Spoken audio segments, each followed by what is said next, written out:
Jesus is not telling us here, hey, just stop worrying because everything will work out. He's telling us stop worrying because you belong to a Father who gave everything to you, and he still wants to, guess what, give you the kingdom. There's roughly 500 verses in the Bible on faith, another 500 on prayer, but over 2,000 on God's heart for the poor. So it tells us something. This is what we're going to do as we read these passages today. 3 things. We're going to identify the problem, we're going to accept the solution, and we're going to take the command seriously. So there's a problem to identify, there's a solution to accept, and we're also going to take this command seriously. So let's start. Luke chapter 12, verse 13. We're going to start with a parable. This is a well-known one. This is the parable of the rich fool. Verse 13. Someone from the crowd said to him, "Teacher, tell my brother to divide the inheritance with me." "Friend," he said to them, "who appointed me judge or arbitrator over you?" So 2 siblings are fighting over a family inheritance, and Jesus refuses to get sucked in. Something I love, Jesus had wonderful boundaries. Very healthy man that Jesus was. And in verse 15, he told them, "Watch out and be on guard against all greed." We did that. "Because one's life is not in the abundance of possessions." Notice again, Jesus has a very different vision of the good life. And then he told them this parable. A rich man's land was very productive. He thought to himself, "What should I do, since I don't have anywhere to store my crops?" "I'll do this," he said. "I'll tear down my barns and build bigger ones and store up all my grain and my goods there. Then I'll say to myself, 'You have many goods stored up for many years. Take it easy, eat, drink, and enjoy yourself.' Or as we've commonly said and heard, eat, drink, and be merry." And then some people, like Shakespeare, have added, "For tomorrow we die." Or as I grew up with, YOLO. If you're a millennial, you remember.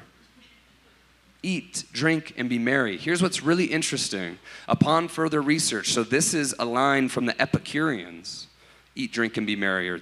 These are followers of an ancient Greek philosopher, Epicurus, and this is the life philosophy of the pagans, not the people of God. And so Jesus is not using it as a call to joy here, like, hey, eat, drink, be merry. It's the good life with God. He's using it actually as sarcasm, which he tends to do quite a bit. And the hearers of this parable, they would have been aware that people use this phrase to defend a life of like debauchery and selfishness. So, but God said to him, verse 20, he calls him a name. He says, "You fool, this very night your life is demanded of you, and the things you've prepared, whose will they be?" Meaning your life was never really yours to control. You're not the owner of your life. And 21, that's how it is with the one who stores up treasure for himself and is not rich towards God, is what he said to this rich fool. So let's put some context in this. Most people in Jesus' day were poor tenant farmers, and then a really small number were wealthy landowners. It wasn't like today where we have poverty and then lower middle class and upper middle class and then the extremely wealthy. It was just a lot of poor tenant farmers and then a small percentage of very wealthy landowners. Different. So it was also an agrarian economy. If you don't know what that is, agriculture. What you own is land, and what mattered the most was harvest, which is unlike our economy that has generated more wealth than any other era in human history, and where wealth is more of a social construct. For instance, most of us in this room are paid in numbers on a bank account, and we're not paid in asparagus and sheep. And what you are paid is based upon what people agree your work is worth. But in an agrarian economy, wealth was more limited. It was based on physical commodities, such as sheep and grain. And so the man in this parable, he's the wealthy landowner. He's the very small percentage, but instead of sharing his excess with the poor all around him, he builds bigger barns. He's taking his excess and he's saying, "This is for me. No one else can tell me what to do with it." And Jesus calls him a fool, which in Scripture When someone is called a fool, that's harsh. Without wisdom, not abiding by God's law, selfish, foolish. And the irony is this guy, this fool, is living the American dream. Literally. Let's get real. It's in us. It's fed to us. I want to build bigger barns. I want to have financial freedom. I want to have early retirement. I want to do all of these things. So we've identified the problem.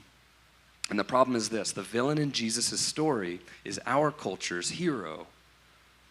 That's the problem. The villain is someone we look at as a hero.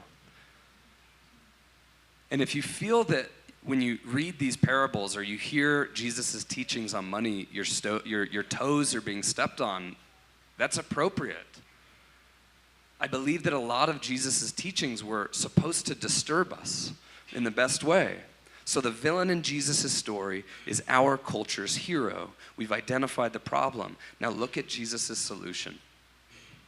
Oh man, we're about to read some of the most beautiful scripture ever. It's definitely in my top 3. And if you haven't read this scripture before, I am so glad that you're here. So glad that you're here. And if you will, just let me read this to you. Let this wash over you, okay? I'm going to read the whole thing. This is Jesus' solution. Verse 22. Then he said to his disciples, "Therefore I tell you, don't worry about your life, what you will eat, or about the body, what you will wear. For life is more than food, and the body more than clothing. Consider the ravens. They don't sow or reap. They don't have a storeroom or a barn, yet God feeds them. Aren't you worth much more than the birds? Can you, any of you, add 1 moment to your lifespan by worrying? If then you're not able to do even a little thing, why worry about the rest? Consider how the wildflowers grow. They don't labor or spin thread. Yet I tell you, not even Solomon in all of his splendor was adorned like one of these. If that's how God clothes the grass, which is in the field today and thrown into the furnace tomorrow, how much more will he do for you, you of little faith? Don't strive for what you should eat and what you should drink. Don't be anxious, for the Gentile world eagerly seeks these things, and your Father knows that you need them. But seek his kingdom, and all these things will be provided to you." It's beautiful. Jesus could always perceive a hidden need. And whether this rich fool can identify it or not, Jesus sees that anxiety and worry is the next indicated topic of importance. Jesus knows that the desire to build bigger barns is not rooted just in security. It's not rooted in pride. It's rooted in fear. The rich fool is afraid. And so Jesus tells this parable, and then he says, I'm going to talk about fear for a moment. And his solution to anxiety: look out into God's creation. Which, if I'm being honest, that's a strange solution at first glance, right? Hey, you're struggling with anxiety. Just look out into the world right now. My gosh. I mean, we were never meant to be looking and receiving this much information about what is going on globally. And you can't turn on the TV or open your phone or drive around or have a conversation without hearing about the evil that is everywhere and the insecurity that is everywhere. But Jesus says, look out into my creation. Ravens and flowers are signs of what life looks like when God is truly in charge. It reminds me of what my friend Tom says. He says, I'm in the action business and God's in the outcomes business. But he's a union worker from New York, so it sounds much cooler when he says it. But how often is our worry associated with trying to control outcomes that are simply not our business? Not for us. For instance, you don't have to have a birdhouse in order for the birds to be fed. And I've seen some really pretty flower beds on the side of a dirty freeway.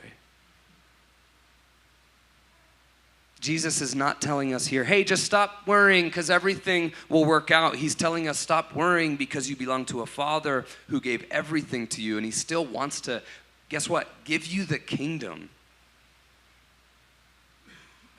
He wants to give you the kingdom. I'm not in the outcomes business. He is. He is the provider. I am the provided for.